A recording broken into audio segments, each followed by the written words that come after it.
Hi guys, I'd like to welcome you guys all back to my channel. This is the last video with this look, I promise. But we have, let's see, according to my list of videos to record today, we are gonna do my top 10 anticipated book releases for the second half of 2020. So basically anything from July to December that's coming out are the kind of books that I want to bring to your attention, or maybe you didn't know that they were coming out, or you do know and you just wanted to be reminded. These are in no particular order after the first one. You will see why when I show you, you will see why. But after that, I just went through my Goodreads and was like, oh yeah, that book. Because unfortunately, a couple of the books that I was really looking forward to this year got pushed into 2021, which isn't bad because I haven't really heard anything I haven't heard a lot about books coming out in 2021 this year, even though usually around this time, I'm starting to get an idea of the books that are coming out in the beginning of the year, but we'll see. But let's just get started with this list. On October 20th, we will be graced with Rebel Sisters, which is obviously the second book in the War Girl series by Tochi Onyebuchi. This is why I said everything after this doesn't really have a number, but this is the book that I've been waiting for after reading it with Jerry last year and then Tochi confirming that there is a second book. I've been trying to wrap my head around what is this next part of this story going to be, and he gave us a sneak peek of that, explaining what Rebel Sisters was about in the interview that I did with Quarantine Pages. Yep, plugging it again, sis. Y'all should go watch it. But it's right here. Just click that link and be taken to that interview. On November 26th, we have The Burning God by R.F. Kuang. This is the third and I think final book in the Poppy War series that really did not get a lot of love when it first came out. When I read Poppy War, I didn't hear a lot of people talking about Poppy War. But this year, and I think also because I've been in Quarantine Pages, the Poppy War blew up. Everybody read it, and I think that trickled over into book Twitter as well. But yeah, I am looking forward to the conclusion of that story. So on November 22nd, Rena Barron's middle grade, I guess it's a middle grade fantasy, is Maya and the Rising Dark. This young girl, Maya, is on a quest to find her father, but she ends up in a battle between the Dark One, I think it's the Dark One, the Orishas, and everything else. So she's in the middle of the chaos while trying to find her father. I'm not a big middle grade reader, but the idea and the premise of this story has me very, very interested. So I was like, okay, I'll definitely read it. We'll definitely give it a chance. And the cover is really cute. I think also September 22nd, we have Early Departure by Justin A. Reynolds. He's the author of Opposite of Always, which was another book club pick from last year. I actually really enjoyed his writing. And so when I learned that this book was coming out, I figured, why not? The premise of this novel is, what if you could bring your best friend back, but only for a temporary amount of time? I am noticing that he is writing a lot of books that deal with time travel and things like that. So I'm kind of digging it. I don't know if that's going to stay his thing, but for now I'm intrigued because Opposite of Always wasn't my usual style book, but I did enjoy the book a lot and we got a good cackle at the ending. So on September 15th, we will finally be graced with this beautiful cover. It is Grown by Tiffany D. Jackson, and I just want to read it to you because I can't do the summary of this book justice.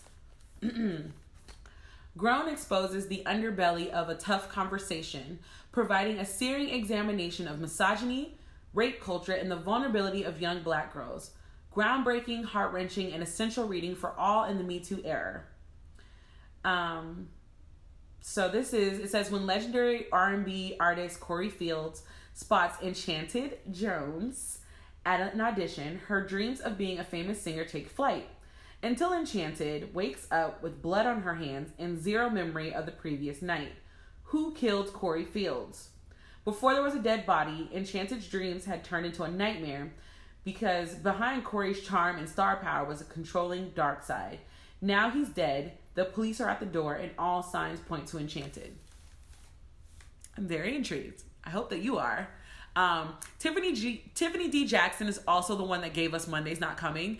And if you've ever read Monday's Not Coming, then you know she's good at suspense and she's good at leading you somewhere and dropping you off a cliff to let you know you thought So highly recommend that book. The next book, when does this come out? We'll put it on there. It's Legendborn by Tracy Dion. I remember seeing this cover on Twitter, and now that I know that it's about a girl who she ends up witnessing demons feeding on human energy on her college campus, which, okay, kind of gives me that Sailor Moon vibes, where like she walked into her friend's mom's jewelry store and saw like their energy being taken from jewelry. But that's what I imagined. Scratch that. But Legendborn is that. So it says a secret society of so-called Legendborn students that hunt the creatures down, and a mysterious teenage mage who calls himself a Merlin and who attempts and fails to wipe Bree's memory of everything she saw. Again, totally down with black kids doing magic, going to college. So yeah, I'm down with this. I don't know much else about it, and I purposely don't want to know more about it because I want to be surprised.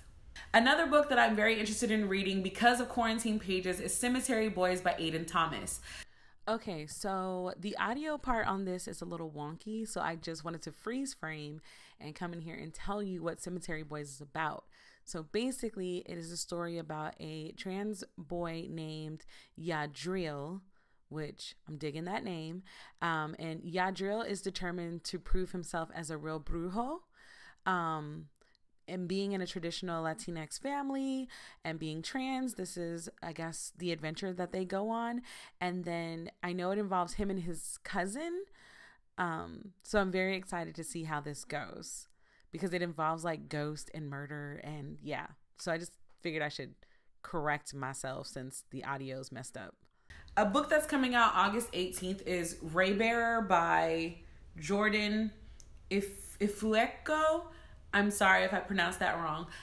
This was another book that when I saw the cover, I immediately knew that I needed the book, and I did not look further into it. It was like, the cover is gorgeous, it's black, let's read it. So I looked it up because handy dandy iPad just sitting here, and it says, Terasai has always longed for the warmth of a family. She was raised in isolation by a mysterious, often absent mother known as the Lady. The Lady sent her to the capital of the global empire of Aristar to compete with other children to be chosen as one of the Crown Prince's Council of 11. This gives me very Food War vibes with the Council of 10, but okay. If she's picked, she'll be joined with other council members through the Ray, a bond deeper than blood. That closeness is irresistible to her, who's always wanted to belong to somewhere. But the Lady has other ideas, including a magical wish that Teresa is compelled to obey. Kill the Crown Prince once she gains his trust. Interesting. I mean, reading the description just makes me want to read it more, so I picked a good choice. Like, the cover is too gorgeous to ignore anyway, so I probably would have read the book anyway. I'm gonna own it soon. I pre-ordered. Another book that was on my list that luckily Fairy Loot came through and blessed my soul is Girl Serpentthorne by Melissa Bashardos. I can never say this right. But basically this is based off of Persian mythology, which to my knowledge, I don't think that I've read anything with Persian mythology. So I'm very excited to read this book. I've already talked about what this book is about. It's about a girl who you can't touch her because her body is poisonous. Yeah.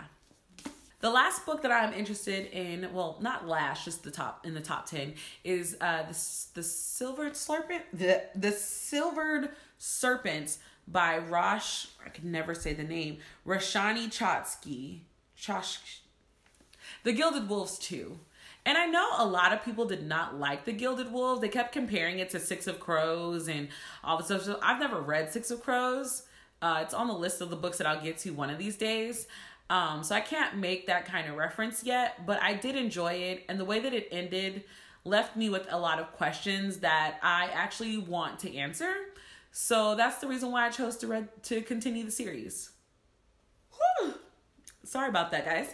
Yeah, so that's it. Those are the 10 books that I'm looking forward to reading. My question to you is, what are you looking forward to reading? Was there anything on this list that you never heard of? Are you interested now that I told you? Please leave a comment down below in the comments section. Don't forget to hit that subscribe button, and until the next time, guys, bye.